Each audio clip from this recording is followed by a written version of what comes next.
Protected. The words of the golden eel revealed by the fruit man. The golden eel is one of Ween's most mysterious hymns, and certainly one that requires some meditation to uncover its wisdom. On a surface reading, we find our protagonist deep underwater in an eel's den. He is lost and confused, looking to the eel for guidance, and famously cannot reveal his words. Let's dive deep into these calming waters, for the key to the eel's message is revealed when read critically. Sitting alone in the den, watching the eel. One of the most common places to find eels are in cracks and crevices in caves, which in the setting that generally comes to my imagination when I hear this song. Eels are famously elusive. One would be hard-pressed to come across one in the wild, and would be even more unlikely to be able to sit and watch one for any extended period of time. Eels are known to represent a number of different concepts throughout many cultures. In some teachings, eels symbolize good luck and fortune. Of course, the same can be said for gold. It can be inferred, then, that this eel has value beyond a numeric price point. One topic of discussion that's blatantly unspoken by the craftsman of this piece is concerning the protagonist's assumed need for air.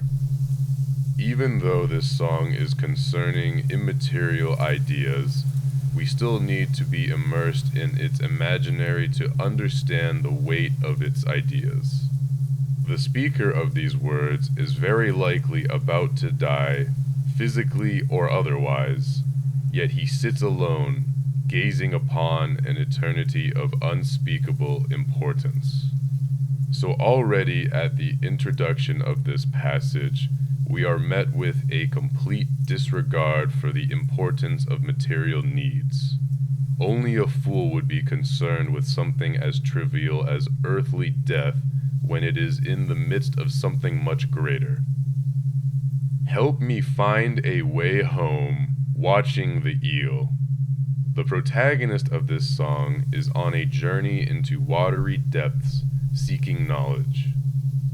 This search for knowledge is a common theme among the scriptures of Ween, and I feel that the imagery of descent into the ocean throughout the entire record of the mollusk is exceedingly clever in regard to ancient scripts.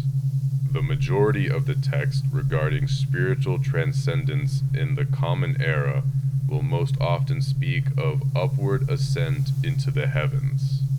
But all of the earliest text we have of soul travel takes place in a downward descent into the underworld. I am inclined to believe that the writer of these words is not concerned with finding his way out of the ocean. Rather, he recognizes that his true home lies elsewhere, beyond earthly realms.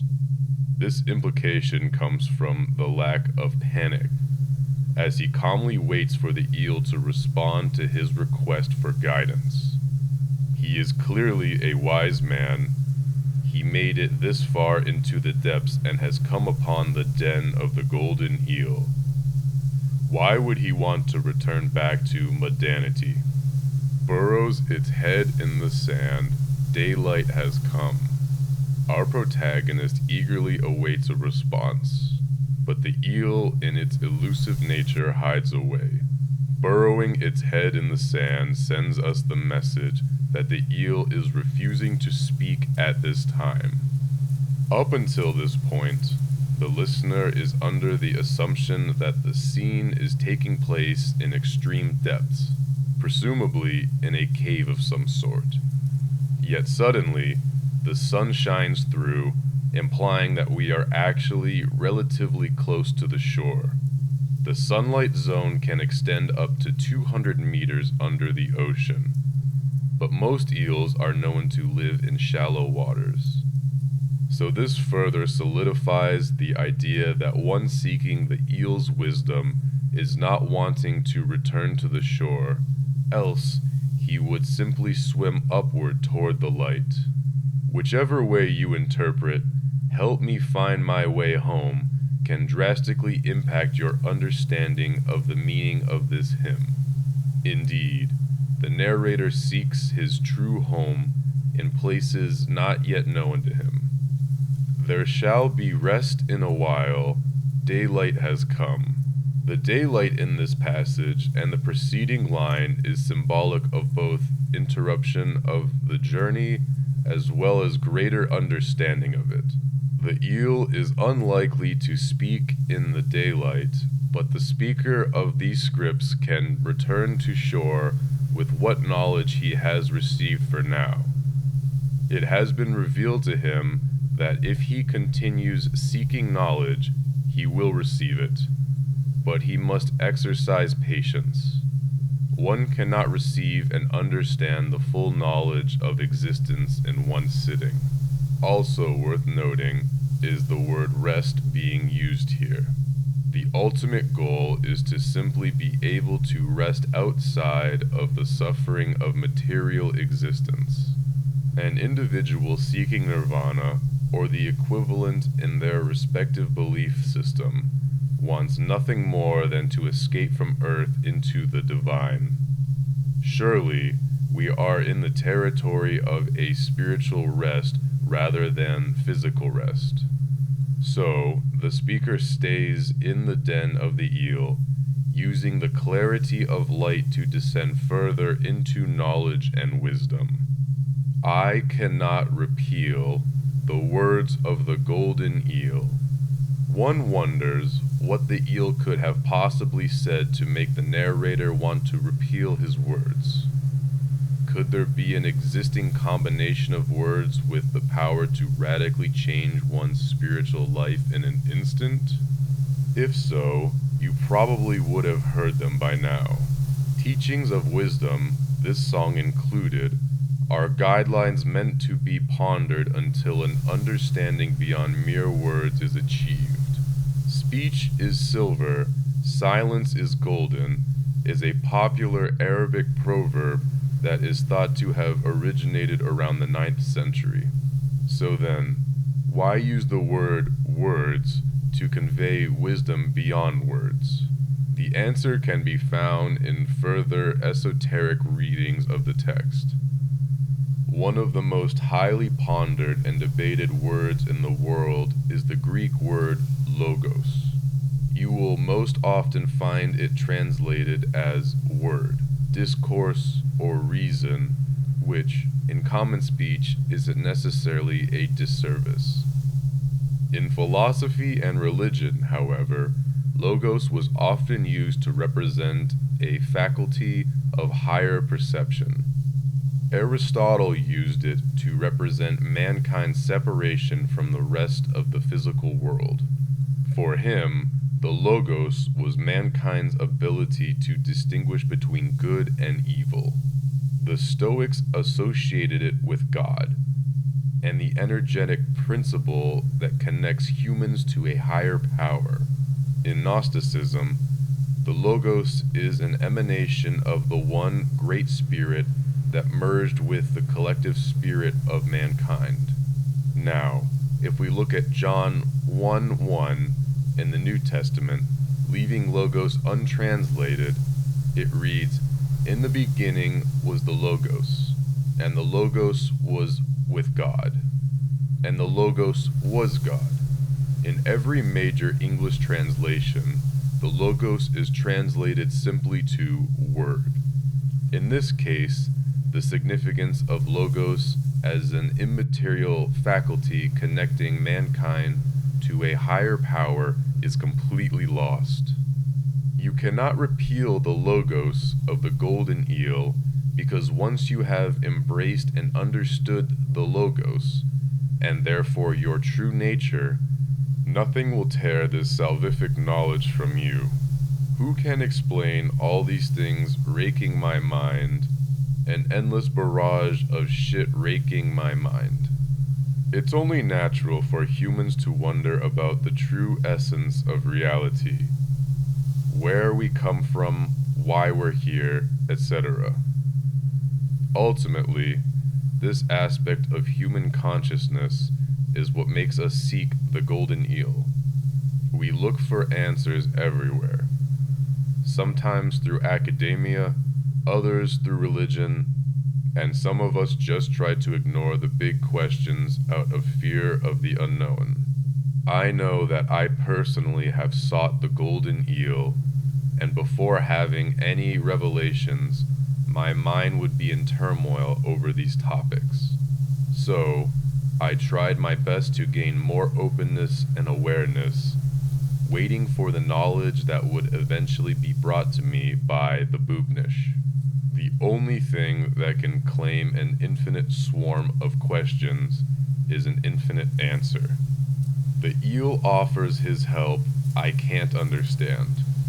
Those who seek knowledge, or more appropriately, gnosis, will receive it. This gnosis will not usually come in mere words. It may be through dreams, coincidences, sudden revelations, and of course there are numerous cases of psychedelic visions and mystic ascent as well. Whatever the medium, the information given through immaterial means must then be interpreted by the receiver. At a first glimpse of gnosis, it's not likely that one would understand the meaning, but enlightenment is a path. The more you seek, the more you will find. Speaking its truth from the bank, now I can see. An ocean bank is a shallowish area of water near the shore. It could be thought of as a merging between land and depth.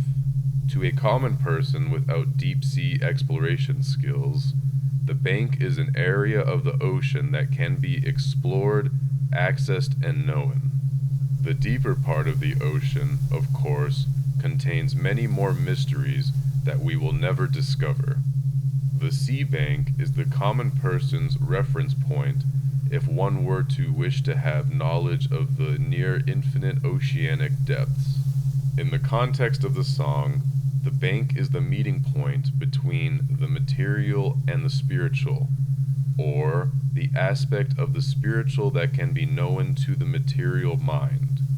Relatively, the Logos is often described as the aspect of God that can be perceived, as the true one is ineffable in regard to all senses and ideas. Remain silent and listen. The truth will be much nearer than you may think. Now I can see. I cannot reveal the words of the golden eel. The use of cannot here is important because it creates a distinction from must not or will not. Indeed, the prophet cannot reveal the words of the golden eel because these words cannot be spoken. The Logos can be experienced and known, but not truly spoken.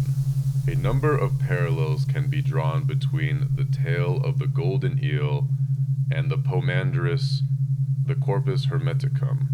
I couldn't find a seamless place to work it in, but it would be a total disservice to skip over it.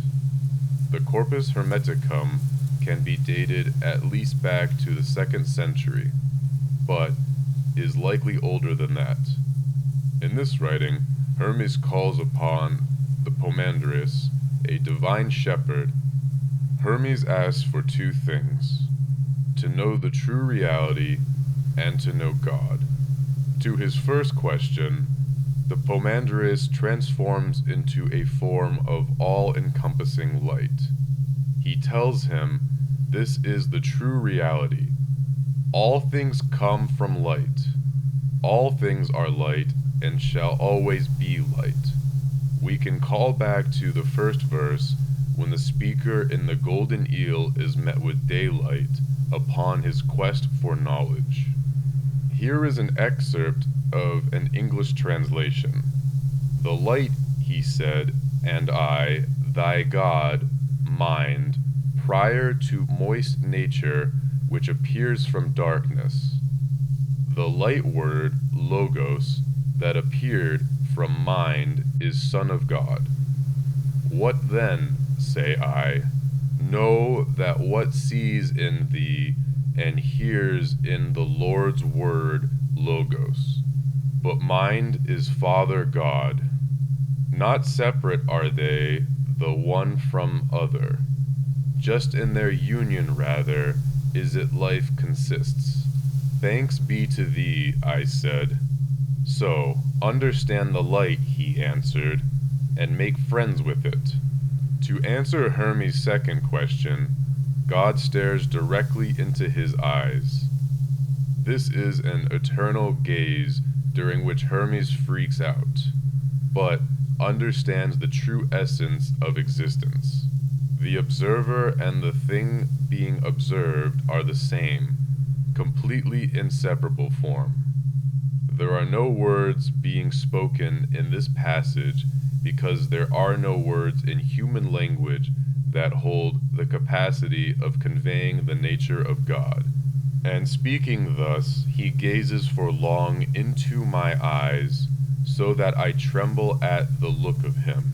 But when he raised his head, I see in mind the light, but now in powers no man could number, and cosmos growing beyond all bounds, and that the fire was compassed round about by a mighty power, and now, subdued, had come unto a stand.